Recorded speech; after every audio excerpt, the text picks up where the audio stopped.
നമസ്കാരം. മക്കളെ തൊട്ടാൽ വിവരമറിയും. അത് ഏതു കുമ്പത്തെ യജമാനനാണെങ്കിലും. നായ്ക്കുട്ടികളുടെയും അമ്മയുടെയും ഒരു വീഡിയോ ആണ് സോഷ്യൽ മീഡിയയിൽ വൈറലാകുന്നത്. മക്കളെ യജമാനൻ വഴക്ക് പറഞ്ഞപ്പോൾ അമ്മ ഉറ്റുനോക്കി മിണ്ടാതെയിരുന്നു. ശരിയാണ്, മക്കൾ തെറ്റ് ചെയ്തുവെന്ന് ആ അമ്മയ്ക്കറിയാം. പക്ഷേ പരിധി വിട്ട് മക്കളെ ഉപദ്രവിക്കാൻ തുടങ്ങിയപ്പോൾ ഏതമ്മയെയും പോലെ ആ അമ്മയും തനി സ്വരൂപം പുറത്തെടുത്തു.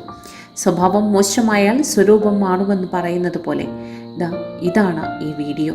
ഇപ്പോൾ സോഷ്യൽ മീഡിയയിൽ ഏറെ ശ്രദ്ധിക്കപ്പെടുകയാണ് ഈ വീഡിയോ. ഇതിനോടകം തന്നെ ഈ വീഡിയോ വൈറലായി മാറിക്കഴിഞ്ഞിട്ടുണ്ട്.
കൂടുതൽ വാർത്തകൾക്കായി ഈ ചാനൽ സബ്സ്ക്രൈബ് ചെയ്യുക.